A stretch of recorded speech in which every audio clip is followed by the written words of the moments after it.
They say I walked away. From something bright. From a future already paved. They say I gave up. And maybe that's the story they needed to tell themselves. That I traded gold for gravel. That I quit the big dream to chase a shadow. But the truth doesn't always shout. Sometimes it waits. Quiet. Patient. Until the day it no longer has to explain itself. Because it becomes impossible to ignore. If you believe in slow victories. In journeys that unfold far from the spotlight. If you've ever whispered, "I'm not finished yet." Even when no one stayed to hear. Subscribe to this channel. Because the stories that matter most aren't always the loudest ones. And sometimes, the most extraordinary lives are built in silence. My name is Alara Quinn. I'm 31 years old. Most days, I live in the quiet margins of the city. Above a second-hand bookstore in Seattle. Where the smell of dust and old paper seeps through floorboards. And the heater takes its sweet time remembering it's winter. I make my own coffee. Sometimes too strong, sometimes just right. I pay my own rent. I return library books on time. And according to my family, I am still the person who threw everything away. They don't say it to my face anymore. They don't need to. It lives in the pauses. In the side glances at Thanksgiving. In the way they say Theo's name like a prayer. And mine like a question they're still too tired to answer. There was a time when I was their pride. The straight-A daughter. The scholarship student. The girl who was going to be someone. Medicine. That was the path. I was 2 years into medical school when I unraveled. Not loudly. There was no crash. Just a quiet kind of decay. Like a star losing heat long before it goes dark. No one saw it happen.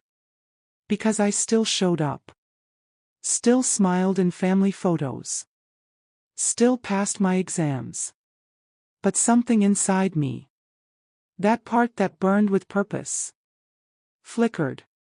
Then faded. And one day, I woke up and simply stopped. I walked away. There was no scandal. No drama. Just silence. My father took it as betrayal. He didn't speak to me for nearly 4 months. When he finally did, he used words like disappointment and waste. My mother cried into linen napkins at brunch and told people I was taking time to reflect. Theo. Well, Theo did what golden sons do. He stepped into the space I left behind without missing a beat.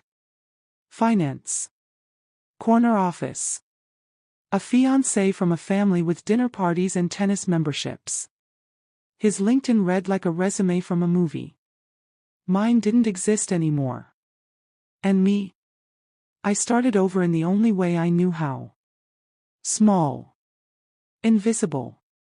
Teaching seniors in my neighborhood how to send an email. It began in a coffee shop, with a woman named Ruth who couldn't remember how to unlock her phone. She paid me in homemade lemon bars. Then came Harold, who wanted to FaceTime his granddaughter. Then Dolores, who thought the internet was a government experiment. What started as survival became something else. Something that filled the space medicine left behind. I didn't realize it at first. But it was growing. 1 lesson turned into 5. 5 into 10. Soon, the baristas at the cafe knew me by name. I started holding workshops at the local library. And somewhere in the chaos of teaching copy-paste to octogenarians, I began to feel like a person again. Then came the idea. A platform. Simple, accessible, honest. A space for older adults to learn how to navigate the digital world. Without shame. Without condescension. Without being left behind. I called it Lumina Reach. The mission was clear. Help them stay connected in a world that was changing faster than most could follow. We started small. Tutorials on email, video calls, online banking, how to avoid scams. How not to believe everything your neighbor's cousin shares on Facebook. It wasn't glamorous. We weren't backed by Silicon Valley or featured in glossy magazines. But it worked. It worked because it mattered. There's a moment I carry with me. A Tuesday afternoon, a woman named Eleanor, 83. Sitting in a library with trembling hands. Trying to connect to a Zoom call. It took us 40 minutes. She called her tablet that smug little demon. But when her son's face flickered onto the screen, a man she hadn't seen in months, she froze. Then, with both hands over her mouth, she whispered, "You brought him into my living room." Moments like that. They don't trend on Twitter. But they echo. And I built Lumina Reach for echoes like that. In 3 years, Lumina Reach had grown roots. We weren't some flashy startup with launch parties and investor decks. We were scrappy. Earnest. Real. And slowly, the word spread. From that first library in Seattle, we expanded to community centers in Spokane, Boise, and Missoula. Partnerships started landing in our inbox. State-level coalitions, nonprofits, even veterans services asking, "Can you come here next?" By then, we had over 80,000 active users. Our monthly newsletter had an unheard-of open rate. We built a platform that could read aloud, zoom in, highlight, simplify. Interfaces that bent toward people, not the other way around. We weren't teaching people to click buttons. We were teaching independence. Restoring dignity. Rebuilding connections one keystroke at a time. But back home, none of that mattered. At Sunday dinner, my mother still served pot roast with the same hopeful formality. As if the right cut of meat might bring me back to their version of success. And she still introduced me like a question she hadn't figured out how to answer. "This is Alara," she told Theo's fiancé once. "She's more of a free spirit." Free spirit. That's what they called me now. A euphemism for uncertain, unimpressive, unfinished. And I wore it like an old coat. Buttoned up. Fraying at the sleeves. At that same dinner, Theo's name was paired with phrases like driven, disciplined, destined. And I smiled, sliced carrots, swallowed silence. Because that's what the black sheep do. We fade into the wallpaper. We blend. We learn how to be agreeable furniture. But what they didn't know, what they never asked, was that a week earlier, I'd finished a training call with a retired trucker named Sam who cried. Because for the first time in 5 years, he could FaceTime his granddaughter. "She thought I was gone," he said. "But now she can see I'm still here." That moment lit something in me. Not pride. Something quieter. More sacred. And when I mentioned it, lightly, at dinner, my father grunted. Teaching old folks to push buttons, he muttered, carving his meat. Real noble. Theo smirked into his wineglass. I let it go. I always did. They didn't know Lumina Reach had evolved. From one-page tutorials into a full-stack adaptive learning platform. We built it with voice navigation, motor skill response, screen reader sync. We even tracked cursor hesitation to measure user frustration. But I never told them. Because when someone brands you a failure, you learn to stop presenting evidence. You just build something so big they can't pretend not to see it. 2 weeks before Theo's engagement party, I got an email. Subject line. Amanda C. Testimonial submission. Amanda. Theo's fiancé. I opened it. A video. 90 seconds. Part of our Stories That Stay campaign, where families shared how Lumina Reach changed lives. The screen lit up with Amanda's face. Softly lit, sitting beside an elderly woman with silver curls and a cardigan stitched with tiny birds. "This is my grandma Margaret," Amanda said. "She lost my grandfather last spring. It's been a hard year." She took her grandmother's hand. "But thanks to Lumina Reach, she talks to all of us every week. She orders groceries on her own now." It gave her back some confidence. It gave us her. The last few seconds showed Margaret looking straight into the camera. Her eyes were tired, wise, kind. "Thank you, Alara," she said. "You helped me feel like a person again." I watched it 3 times. Amanda had no idea who I was. She hadn't made the connection. She only knew Lumina Reach. And somehow, that made it even more powerful. That night, my phone buzzed. "Mom. Don't forget Theo's engagement dinner is Saturday. We want everything perfect." I hesitated. Then called. "Should I come?" I asked. I hadn't RSVP'd. "Of course," she replied too quickly. Then added. "Just, maybe don't talk too much about your website stuff, okay? Amanda's family is very traditional." Translation: "We don't want you making them uncomfortable." Got it. No talk of buttons. I didn't even bother explaining.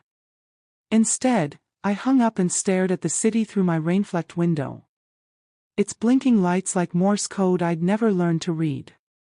She didn't know that Amanda's grandmother had thanked me publicly. Had looked into a camera and said I helped her feel human again. But I had no plans to tell them. Not yet. Because sometimes it's better to let the truth show up dressed for dinner. And make eye contact when no one's expecting it. The week of the engagement dinner, I left the RSVP card on my desk, untouched. They expected me to come, of course. Smile. Keep to the edge of the frame. Do what I always did, exist without disturbing the composition. But this time, I told myself. Go for Margaret. Go for the woman who looked into a screen and found her voice again. Go for the granddaughter who unknowingly sent you a gift of recognition. Don't go for them. That Friday, the day before the party, I met our newest intern, Jamie, a 19-year-old UX prodigy with blue hair and bigger questions. We sat at a small cafe near campus, talking about accessibility algorithms and screen reader latency. Halfway through our second coffee, a woman at the next table leaned in. "Sorry to interrupt," she said, "but, are you Alara Quinn?" I blinked. "Yes." "Oh my gosh," she grinned. "My dad uses your program. He sends me memes now." Memes. He's 74. I didn't even know he knew what a meme was. Jamie's eyes widened like I just pulled off a magic trick. "You didn't tell me people recognize you," she whispered. "They usually don't," I said. But the truth? They were starting to. Testimonials. Emails. A quiet podcast feature. A ripple that was slowly turning into something with weight. Outside my family's carefully guarded lens. I wasn't invisible. I was becoming undeniable. That night, I lay awake for hours. Replaying Amanda's video in my head. The way she held her grandmother's hand like it was something sacred. The sincerity. The gratitude. The unintended, powerful reveal. She didn't know who I was. But she trusted something I built. Something born from failure. And that trust, it was real. Earned. It mattered more than anything I had ever tried to force out of my family. At 3:12 a.m., I got out of bed. Opened my closet. Pulled out a dress. Not black. Not a pantsuit. Dark green, clean cut, sleeveless. Simple. Beautiful. Mine. I packed Amanda's testimonial onto a small USB drive. Not to show. Just to carry, like a talisman. A reminder that some waves travel farther than we ever intended. Reaching people we may never meet. And gently touching the ones who forgot we existed. The restaurant was all glass and marble. The kind of place where the light is dim on purpose. And the butter has a French name. I arrived early. I always do. My mother blinked when she saw me. Oh. You came. You asked me to, I said. Well. I'm glad. She wasn't. I saw it in her eyes. That little flicker of unease. Her gaze scanned my dress, one shade too bold, one line too confident. I took my place near the end of the table. Out of the way. Like always. Theo and Amanda arrived 15 minutes later. Radiant, matching smiles. Amanda hugged me, quick and warm. She didn't say anything. Not yet. The dinner moved like a polished machine. Toasts. Polite laughter. Theo's boss delivered a speech with the emotional tone of a stock report. Amanda's father spoke about vision and values and legacy. I nodded, smiled. Faded again. Until dessert. Until Amanda leaned slightly toward me, eyebrows knit in thought. I've been meaning to ask, she said. Elara, what is it you do again? Around us, forks paused. Conversation stuttered. My mother stiffened, wineglass halfway to her lips. I took a sip of water. I run a digital education platform, I said. For older adults. Amanda tilted her head. Like online classes. Not quite. More like adaptive systems built for accessibility. Large text, voice input, error-friendly navigation. Designed for long-term digital literacy. Her eyes narrowed. What's it called? Lumina Reach. She stared at me. No breath. No words. Then. No. No way. You're that Elara. The Elara from the Stories That Stay campaign. I nodded. Amanda's hand flew to her mouth. She looked at Theo, then back at me. My grandma, she used Lumina Reach every day. Until she passed. You gave us time with her we thought we'd lost. Her voice cracked. I submitted a video. I didn't know it was you. I know, I said gently. I saw it. It meant more than you know. Amanda stood, glass still in her hand. I don't think you all understand, she said, voice rising. This woman built a national program. From scratch. She's been interviewed by NPR. She's been in Forbes. She didn't just help my grandmother. She gave her dignity. The room fell silent. Not with tension. With awe. My mother looked down. My father blinked into his wine. Amanda kept going. She made my grandma feel smart. For the first time in years. Because of her, my grandma stopped saying, I'm too old for this. She started saying, I'm learning. Then she turned to me. Why didn't you say anything? I shrugged. It didn't feel like the right moment. For the first time, the spotlight shifted. Not as an accusation. But as illumination. Amanda sat down slowly. Still stunned. Theo leaned toward me. I didn't know, he said quietly. You never asked, I replied. Silence again. But this time, it wasn't cold. It was respectful. Still. Recalibrating. The rest of the night unfolded under new light. Guests whispered, not behind my back, but toward me. Toasts mentioned my work. My name. For once, I wasn't the afterthought. I was the narrative. Not because I raised my voice. Not because I interrupted. But because the truth arrived on its own. And refused to leave quietly. The next morning, I woke to silence. Not the empty kind. The sacred kind. Like a room after a final performance. When the lights stay warm a little longer than they need to. I didn't feel triumphant. No swelling pride. No righteous vindication.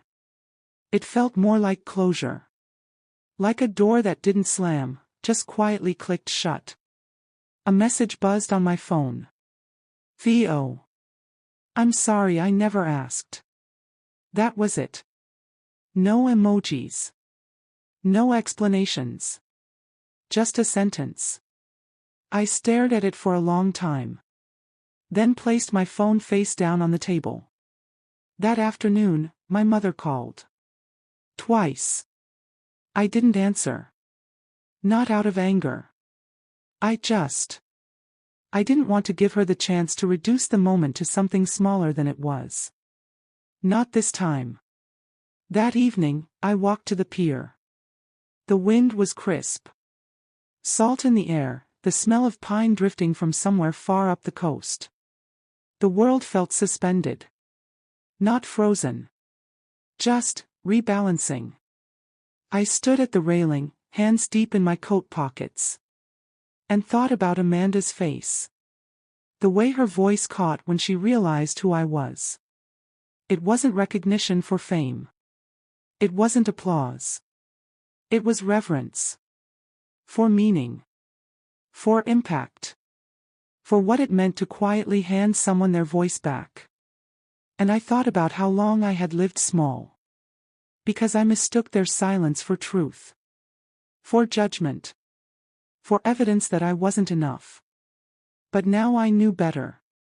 2 days later, a letter arrived. Real envelope. Handwritten. Familiar script I hadn't seen since birthday cards in high school. Dear Alara. I watched the video Amanda sent me. I cried. Not because I didn't know what you'd made. But because I finally realized I never asked. I was so focused on what you walked away from.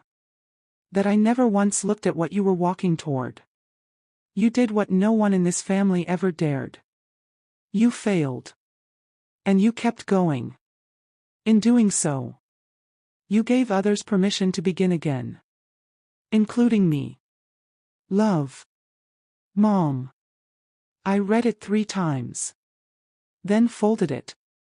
Placed it in the drawer beside my desk. Not framed. Not displayed. Just kept.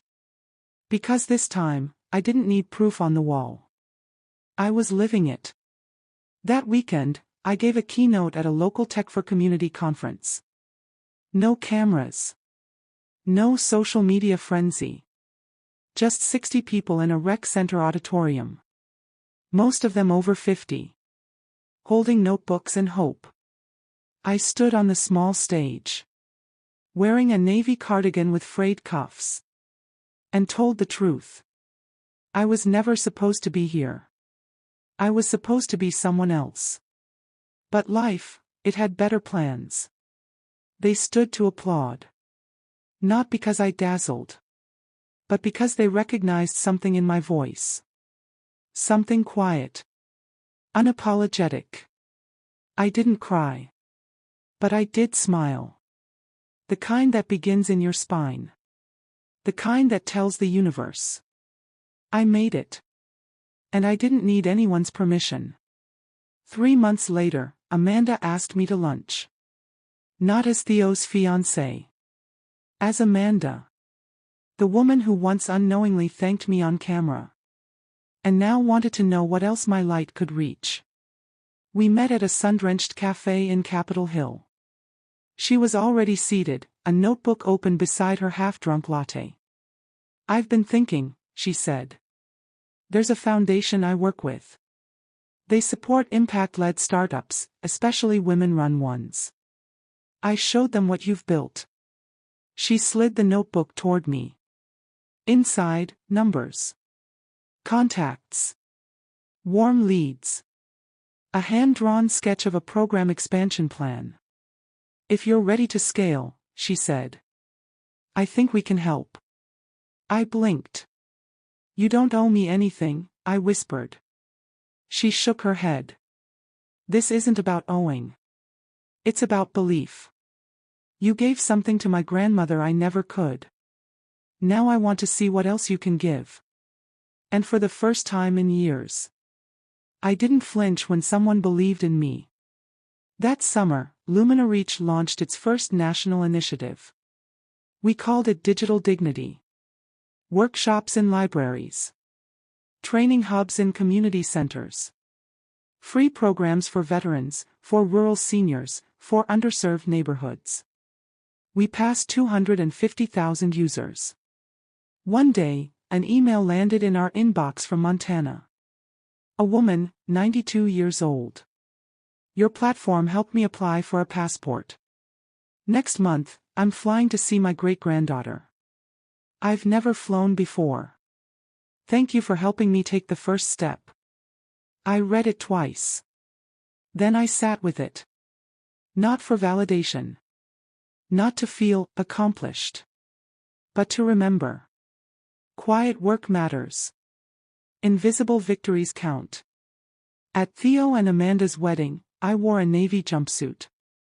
No one flinched. No one corrected me. My mother introduced me to her friends with a new title.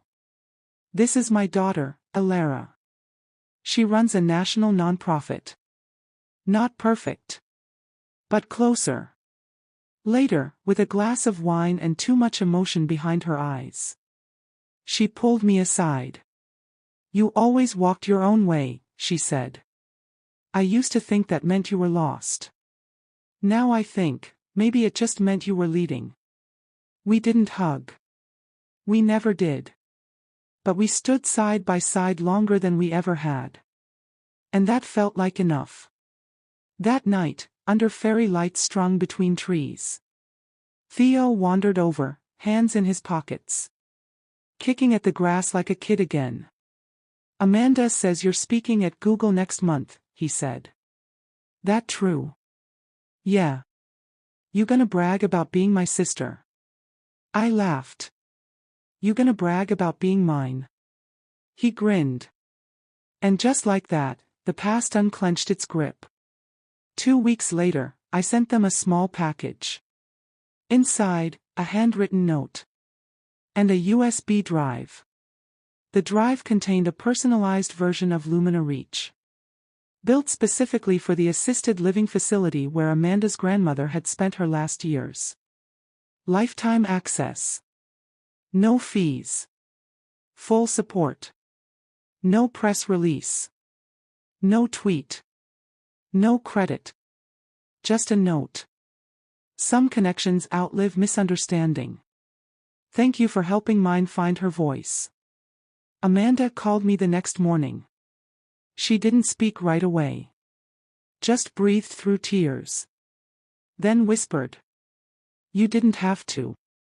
I smiled. I know. That's why I did. At home, I printed a quote. Taped it to the fridge. They'll say you failed. Until one day, they ask how you did it. No signature. No explanation. Just truth. And beneath it, my reflection, faint in the fridge door. Smiling. Solid. Certain. Because this time, the light didn't come from them. It came from me. All along. Where are you watching from today? I'd love to know where in the world you are, and whether this story stirred something in you. Drop a comment below. You never know who might need to read your words. If this story spoke to you. If you believe in quiet victories, in rising slowly. In reclaiming your own name and your own voice. Subscribe to the channel. There's more ahead. More stories that don't shout, but speak in steady, unstoppable waves. Thank you for being here. Until next time, stay grounded. Stay kind. And remember, your story is still unfolding.